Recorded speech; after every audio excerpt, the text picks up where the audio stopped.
주일 새벽 가운데 에베소서 6장 말씀을 통해서 우리에게 주시는 아주 귀한 말씀은 죽게 하듯 하라 라고 하는 제목으로 은혜를 나누고자 합니다.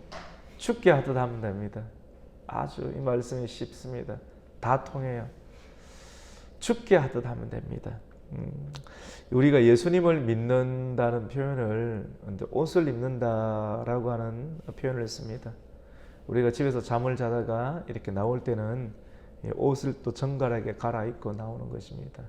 그에 맞는 어떤 삶을 살아간다고 하는 것이죠. 예수 그리스도로 옷을 입고 또 믿음의 옷을 입고 예수님을 믿고 그 믿음의 옷을 입고 그리스도인으로 또 삶을 살아가겠다라고 다짐하는 사람은 오종 말씀에 보면 이 띠를 띠라고 하죠, 맞죠? 허리에 띠를 떼야지 힘이 없으면 얼마나 축축 처지겠어요. 그리스도로 띠를 띠고 사랑의 띠로 딱 매고 우리가 일을 하러 나갈 수가 있게 됩니다. 우리는 그리스도인으로서 예수를 믿는 사람으로서 가정을 다 이루고 있습니다.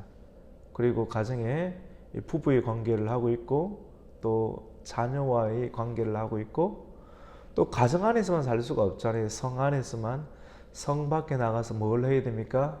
일을 해야 되죠. 그 일을 하는 과정 가운데 그리스도인은 상사의 위치에 있을 수도 있고 부하 직원의 위치에 있을 수도 있습니다. 오늘 이 6장 말씀은 가정에서의 삶, 부부와 부부의 관계, 그리고 부모와 자녀와의 관계, 누군가는 자녀가 되기도 하고 부모가 되기도 하고 또 가정 바깥에서 직장에서 삶 가운데 부하 직원과 상사의 관계 속에서 우리는 상사가 될 수도 있고 부하 직원이 될 수도 있는데 그때 그 모든 관계를 가장 은혜롭고 또 원활하게 하기 위해서 어떤 인생을 살아야 하는지를 사도 바울은 말씀을 통해서 근본적인 해결책을 우리에게 또 주고 있습니다. 우리 어떻게 살아야 되는가? 같이 한번 따라해 보시겠습니까? 죽게 하듯 합시다. 이 말씀을 기억하십시오. 우리 모두에게 가장 힘든 것은 인간관계라고 볼 수가 있습니다. 인간관계를 윤택하게 하는 것을 배우는 거예요. 인간관계가 힘든 이유는 내 뜻대로 내 마음과 같지 않기 때문에 그렇습니다. 내 마음과 같지 않아요. 내 마음과 같지 않은 사람과 마음을 같이 한다. 성경에 보면 한 마음으로 살아라, 한 마음으로 해라. 아니, 마음이 다른데 어떻게 한 마음이 될 수가 있네요. 이게 또 그리스도의 비밀이기도 한데, 그래서 띠를 묶으면 하나처럼 된다라고 하는 또 의미를 가지게 됩니다. 모든 갈등이 참 많잖아요. 갈등 때문에 아픈 사람이 있고요, 아픈 가정이 있고, 갈등 때문에 직장을 옮기고 직장을 옮기는 정도가 아니라 지역을 떠나는 사람도 참 많습니다. 한번 이런 앞에 히타 한번 부탁할게요. 한번 이런 어떤 갈등과 아픔을 겪게 되면 사람 마음 가운데는 상처가 있고 또 벽이 생겨서 쉽게 다가가지 못하고 매우 조심스럽게 만남을 가지고 또 새로운 공동체를 찾는 경우를 우리는 경험하죠. 모든 갈등과 또 문제 해결의 방식은 오늘 에베소서 6장은 어떻게 말을 하냐면 상대방을 주님이라 생각을 하라고 하는 것입니다. 이야, 이게 참 비밀이에요. 상대방을 주님이다. 내가 보기에는 나보다 못한 사람 같은데, 나보다 키도 작고 나보다 못생긴 것 같고 배우지도 못한 것 같고 언어를 쓰는 것을 보니 내가 한 수 위다 라고 하는 판단 가운데 사람들은 대부분 또 그하지 않습니까? 근데 이렇게 할 수 있는 것은 누구든지 다 하잖아요, 맞죠? 판단하잖아요. 근데 주님의 뜻은 우리가 갈등을 해결하고 행복한 삶, 주님께서 우리에게 가르쳐 주시는 그런 하나님의 나라가 임하는 왕노릇하는, 왕노릇이라는 것이 나는 왕이고 너는 천한 백성이야, 이렇게 하는 순간 이게 문자적으로 읽는 거예요. 왕 노릇이라는 것이 그런 것이 아니라 통치의 개념이죠. 맞죠? 하나님의 통치가 임하는 거예요. 감옥에서도 임하고 또 왕궁에서도 임하고 동일한 모습을 보여주는, 이 그리스도께서 우리에게 보여주신 왕 노릇은 십자가에 죽으시는 거잖아요. 그래서 죽는 모습, 누군가를 위해서 내가 죽을 수 있는 것, 왜냐하면 지키기 위해서, 그 생명을 유지하기 위해서, 그것이 왕 노릇 아니겠어요? 그리스도께서 우리에게 보여주신 그 모습. 여러분, 사람을 사람으로 대하지 말고 나와 함께하는 사람이 나의 주님이라고 대하는 거예요. 결혼 생활을 하면서 내 아내가 주님이다. 새로운 관점인데요. 목회도 일반적으로 목사님이 많이 알잖아요. 또 조금은 연단돼 있잖아요. 그리고 많은 성도들에게 뭔가를 가르치잖아요. 그래서 스스로 착각할 수 있어요. 자기가 뭐가 된 것처럼. 이제 이렇게 되면 굉장히 위험해지지 않습니까? 근데 성경은 우리에게 말씀합니다. 성도 한 사람 한 사람이 어떤 사람이냐, 귀히 대해야 되고 죽게 대하듯 하라. 성도를 주님이다, 예수님이다, 저분이 예수님이다. 여러분, 이 말씀을 참 잘 이해를 하셔야 됩니다. 내 남편이 예수님이다, 내 아내가 예수님이다. 지나가는 사람, 성경에도 보면 참 지나가는 나그네와 힘든 사람, 과부, 어려운 사람, 그 사람을 나를 대하듯 하는 그 사람이 바로 예수를 믿는 사람이다. 하나님을 공경하는 사람이다라고 또 예수님은 풀어서 말씀하지 않습니까? 이 시각은 아주 획기적인 신앙이에요. 그래서 참 말씀이 최고의 경지 가운데 있습니다. 예수님을 믿는 사람이 이런 시각으로 신앙생활을 하고 가정생활하고 또 직장생활을 하면 발생할 때 내 마음과 같지 않기 때문에 나타나는 툭툭 튀어나오는 어떤 말과 행동 때문에 우리가 상처를 입기도 하고 또 거리를 두기도 하잖아요. 물론 이 거리를 잘 두고 지혜롭게 하는 것은 참 좋습니다. 그런데 이런 모든 삶 가운데 성경에서 말씀하는 그 지혜로움으로 아주 윤택하게 잘 살아갈 수 있는 은혜가 나타나게 됩니다. 오늘 우리가 에베소서 6장 1절부터 9절까지 읽었는데 이 말씀 안에서 그 의미를 한번 찾아볼까요? 우리 7절 말씀인데 우리 같이 6장 7절을 한번 읽겠습니다. 시작. 기쁜 마음으로 섬기기를 주께 하듯 하고 사람들에게 하듯 하지 말라. 맞죠? 여러분, 5장에는 부부 관계 이야기 많이 나와요. 그리고 오늘 6장에는 가정에서 부모와 자녀 그리고 직장에 있는 내용들을 다루고 있는데 다 동일합니다. 죽게 하듯 하라고 하는 거예요. 관계에 금이 가는 이유, 금이 가는 그런 경우는 관계가 원활하지 않을 때 모든 일에 주님께 하듯 마음을 다하지 않을 때 관계에 금이 딱 생깁니다. 나는 높고 당신은 낮아. 여러분, 선교를 할 때도 있는 사람이 참 조심을 해야 됩니다. 저도 성경을 계속해서 읽고 목회하면서 부딪히고 끼어지면서 배우는 거거든요. 이론으로는 안 됩니다. 많이 상하고 끼어지면서 성경을 더 깊이 있게 알아가는 거예요. 지식으로만 절대로 목회가 되지 아니하고 우리 삶이 하나님의 말씀이 깨달아지지가 않더라고요. 우리나라에 선교사님들이 왔잖아요. 선교사님이 왔는데 1907년도에 평양에 대부흥 운동이 일어나기 전에 어디서 일어났냐면 원산에서 성경을 읽는 어떤 사경회 속에서 놀라운 기름 부으심의 역사가 부흥이 먼저 일어났는데 하디 선교사님이라고 있습니다.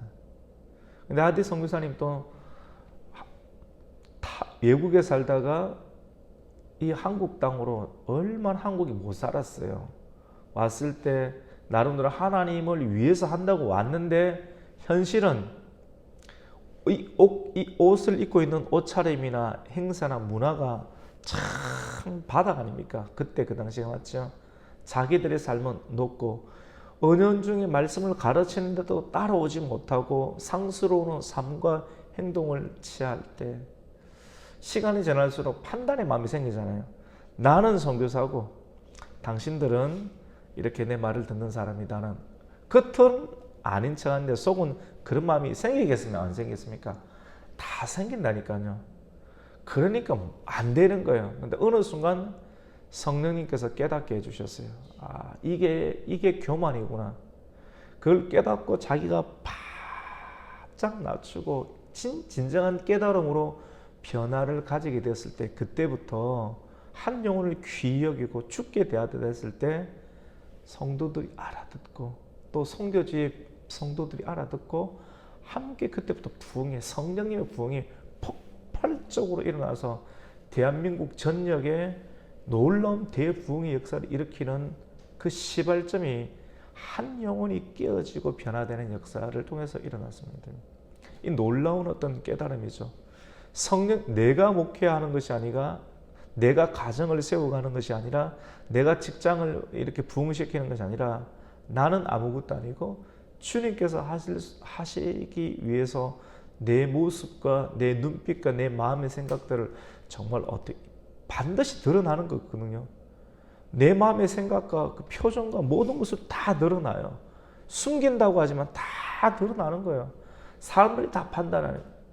우리가 성령님의 역사를 드러내기 위해서는, 진짜 하나님이 하시는 일들을 드러내기 위해서는 사람들이 판단할 수 없는 신적인 경지에 이르러야 되는데, 그 경지는 내가 신이 되면 안 되는 것이고 주님을 닮아가는 것인데 죽게 하듯 하는 거예요. 가정에서도 죽게 하듯 해보세요. 문제가 없습니다. 자녀의 삶도 또 교회나 직장의 삶도 주님께 하듯 이런 어떤 인격과 마음 태도가 오랫도록 계속해서 유지할 수만 있다면 그 공동체는 반드시 기쁨이 있고 놀라운 부흥과 회복이 있게 됩니다. 여러분, 부부 간의 문제가 왜 생깁니까? 그 생기는 이유는 예를 들어서 남편이 아내를 함부로 대하기 때문입니다. 함부로 대하죠. 결혼하기 전에는 그 여인을 얻기 위해서 온갖 수단과 방법으로 잘해주죠. 하지만 결혼하는 순간 우리 가정에 들어왔지, 이런 순간 태도가 바뀌는 거예요. 저도 이전에 직장 생활했을 때 처음에 이 면접을 보러 딱 갔는데, 면접을 보러 갈 때 사장님이 너무 인자하고 잘해주는 거예요. 그런데 딱 면접에 합격하는 순간 태도와 말투가 바뀌는 거예요. 다 마찬가지예요. 어느 직장이든지 마찬가지든지. 남남으로 있을 때는 잘해주지만도 내 사람이 됐다라고 하는 순간 쉽게 여기는 경향성이 이 땅에 있는 모든 영향력이 있습니다. 근데 그것을 이겨내는 삶이 참 중요합니다. 남편이 아내에게 폭언을 퍼붓고 또 폭력을 행사한다면 어떻게 아내가 남편을 존경하고 주를 대하듯 할 수가 있겠습니까? 성경에 보면 아내들이여 죽게 하듯 하라, 복종하라 하는데, 그렇게 아내가 남편을 주님을 대하듯 존경심을 가지듯 하는데 폭언을 하고 때리거나 한다고 하면 어떻게 살아갈 수가 있겠습니까? 살 수 없잖아요. 그래서 우리가 남자들은 이 말씀을 듣고 정말 이 성경의 말씀을 하신 하나님의 뜻이 이루어질 수 있도록, 우리가 아내가 나를 존경할 수 있도록 그러한 언어를 쓰고 깊이 사랑하고 또 한 몸으로 사랑할 수 있는 그런 마음을 할 때 진정으로 나타나는 그런 존경스러움이 나타나지 않겠습니까? 남편은 아내를 귀히 여기고 또 그 인격을 진심으로 존중을 해줘야 됩니다. 그리고 아내의 조언에 당신 알 거 없어, 이렇게 하면 어떻게 대화가 이루어지겠어요? 아내의 조언에 정말로 깊이 귀를 기울이고, 그리고 아내를 자신의 몸처럼 아끼고 또 사랑을 해야 합니다. 이것이 주님을 대하듯 아내를 대하는 그리스도인의 태도입니다. 우리가 오늘 6장을 읽었지만 5장 22절에 보면 이런 말이 있잖아요. 아내들이여 자기 남편에게 복종하기를 죽게 하듯 하라. 아내도 남편을 대할 때 죽게 하듯 하라. 예수님이 교회를 사랑하시고 하나님이 또 이 교회를 또 사랑하는 그런 마음이 죽게 하듯 하는 어떤 본을 보이신 것처럼 또 남편 또 5장 25절에 보면 남편들아 아내 사랑하기를 그리스도께서 교회를 사랑하듯. 어제 결혼식 할 때 남자는 까만 양복을 입잖아요. 까만 양복 입었다면 죽었다는 것 아니겠어요? 죽은 거예요. 그리스도께서 교회를 사랑하듯 죽은 거예요. 십자가에 죽듯이 사랑한 하나님이 세상을 이처럼 사랑했기 때문에 독생자를 보내신 것처럼 그 교회를 위하여 자기 자신을 주신 같이 하라라고 말씀합니다. 모든 것을 죽게 하듯 하면 어떻게 됩니까, 여러분? 문제가 해결되게 됩니다. 부모와 자녀의 관계에 있어서도 부모의 자녀 관계에서도 동일합니다. 자녀, 우리가 얼핏 하면 내 자녀다, 내 새끼다. 아유, 한참 멀었는데 우리가 이런 생각을 사실 다 가지잖아요. 근데 성경을 또 대하고 대하면서 깨닫게 되는 거예요. 이 관계를 어떻게 풀어낼 수 있는가? 어느 정도 커보시죠. 갈등이 생기잖아요. 속도 상하고. 근데 오늘 말씀은 이 자녀를 대할 때 죽게 대해야 되더라. 아니, 내가 아버지인데, 내가 이 아이 엄마인데 자녀가 어떻게 죽습니까? 한참 못하지. 근데 죽게 하듯 하라. 자녀니까, 내 자녀니까 함부로 대하면 안 됩니다. 이렇게 자녀를 노하게 하지 말라 라는 말이 있잖아요. 자녀를 주님을 대하듯 그렇게 주 안에서 양육을 하는 것입니다. 그리고 자녀는 부모를 어떻게 대하는가? 함부로 대하지 맞죠. 함부로 대하고, 뉴스는 사람들의 이목을 또 집중을 해야지 시청률이 많이 올라가는 어떤 상황이 있기 때문에 밋밋한 내용들을 대하는 것보다는 아주 스페셜한 내용을 많이 대하잖아요. 그 스페셜한 내용을, 특별한 내용을 많이 대하면 사람의 정서가, 여러분, 너무 도파민에 중독되면 문제가 생기는 것처럼 너무 특별한 것을 많이 먹고 따라가다 보면 어떻게 보면 밋밋한 인생을 사는 것이 참 중요하거든요, 여러분. 일반적인 것도 굉장히 중요해요. 그 뉴스 보면 자녀가 부모가 여행 가서 부모를 내려놓고 그냥 오는 경우들이 있잖아요. 끔찍한 경우도 많이 하잖아요. 길 가다 보니까 강아지가 있잖아요. 신호등에 서 있는데 엄마 강아지랑 아이 강아지가 있는 거예요. 딱 보는 순간 직감적으로 알겠더라고요. 그 큰 진돗개 새끼들이 주인 찾겠다고, 자기 아버지 찾겠다고. 어떤 사람이잖아요, 맞죠? 근데 놓고 간 거예요. 키우기 귀찮으니까 버리고 가는 거예요. 동물을 버리듯이 자녀도 부모를 버리는 경우들이 참 안타까운 시대가 되어버렸습니다. 오늘 6장 1절 말씀은 자녀들아 주 안에서 너희 부모에게 순종하라. 이것이 옳으니라. 주 안에서 너희 부모에게 순종하라고 했어요. 주님을 대하듯 부모를 대하라고 하는 거예요. 그럼 얼마나 부모가 지금까지 우리를 양육하고 키우기 위해서 지금 이렇게 늙어버렸는데 표면적으로 외모를 보지 말라. 외모가 왜 그렇게 늙어버렸어요? 왜 그렇게 볼품없는 옷을 입고 있습니까? 우리 키우려고 이렇게 늙어버렸고 볼품 없고 허리가 굽은 것 아니겠어요? 근데 그거 다 그 은혜를 알지 못하고 당장 나에게 필요 없는 것처럼 보니까 버려버리는 인생. 아내도 버려버리고 부모도 버려버리고 사람도 버려버리고 함부로 대한다고 하면 이 나라와 가정과 교회가 어떻게 되겠습니까? 6장 4절은 또 아비들에게 이야기를 합니다. 또 아비들아 너희 자녀를 노엽게 하지 말고 오직 주의 교훈과 훈계로 양육하라. 아비들이 먼저 하나님을 알아야지만이 하나님께서 나에게 맡겨주신 이 아이들을 왜 노엽게 합니까? 노엽게 하는 것은 충분히 죽게 대하듯 하지 않았기 때문에 화가 나는 것 아니겠어요? 내 마음대로 하려고 하는 것이 아니라 하나님께서 맡기신 고유한 영혼인데 내 몸을 통해서 하나님께서 주신 것 뿐이거든요. 근데 우리가 우리 마음대로 하려고 하는 그런 경향성이 있지 않습니까? 누구든지 이 성경을 배워야 되고 알아가면서 지금까지 왜 내 삶 가운데 이런 갈등이 많이 있었고 또 그러한 삶 가운데 내가 놓여 있는지를 성경을 통해서 깨닫게 하고 이 문제를 지금부터 풀어가야 되는 것입니다. 우리는 이렇게 가정을 이루게 되면서 직장에서 또 삶을 살아가게 되는데 위치에 따라 상전이 있기도 하고 위치에 따라 종이 있기도 합니다. 요즘 상전이다 종이다 이런 말을 쓰면 불편하죠. 근데 성경이 기록될 그 당시 가운데는 이 에베소 지역 가운데 이 계급 사회, 로마가 통치하는 사회이기 때문에 종이 실질적으로 이렇게 존재했습니다. 우리나라 가운데도 종이 존재했던 것처럼 오늘날도 종과 상전이란 말이 없을 뿐이지 계속 유지되는 것은 마찬가지입니다. 표면적으로 드러나지 않을 뿐이지. 그런데 우리가 흔히 볼 수 있는 장면은 직장의 상사들은 부하 직원을 일반적으로 어떻게 대합니까? 함부로 대하죠. 그리고 인격체로 대하기보다는 종처럼 부리는 경우가 참 많습니다.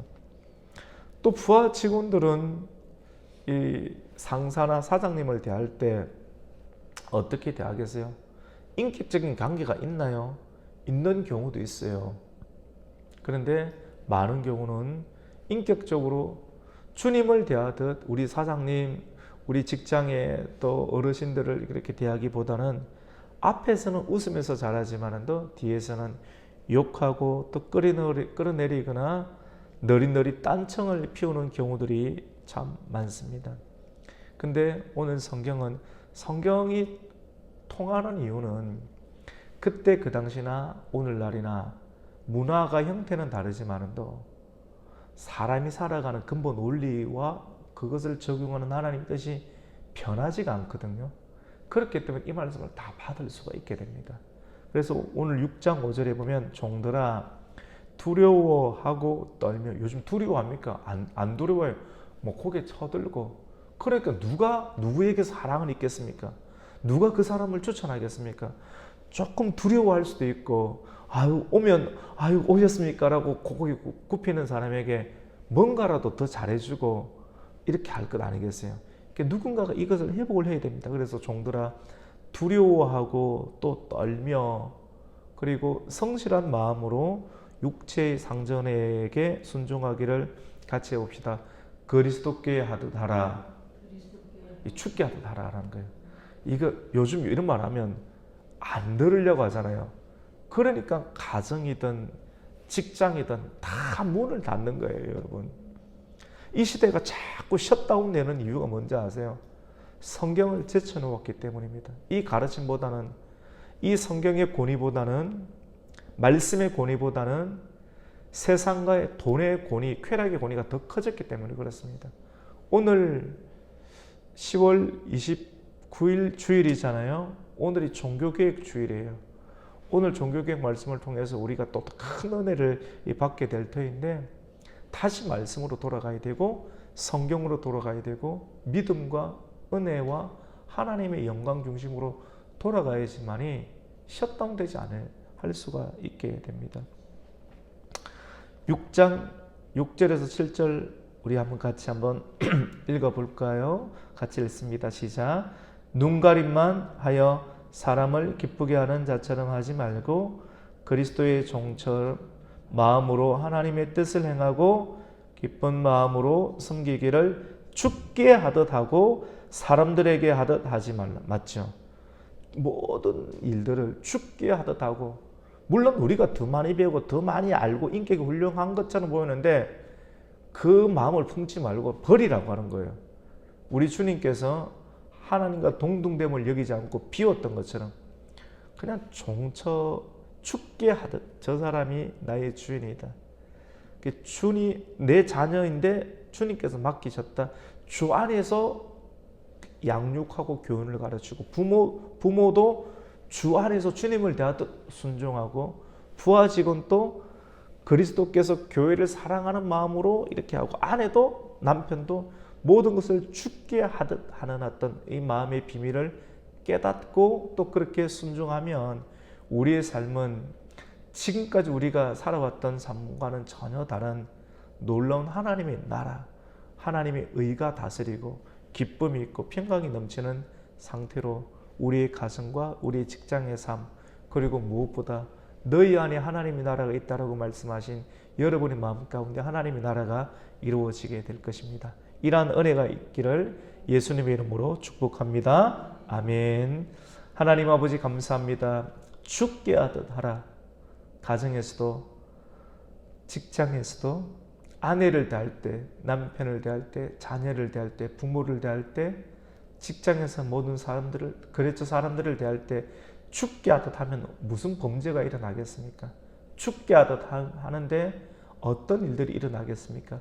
죽게 하듯 하라라고 하는 이 말씀을 새기고 이 말씀을 따라가 아름다운 성취를 경험하는 저와 우리 모든 성도들 되게 하여 주시옵소서. 예수님의 이름으로 기도드립니다. 아멘.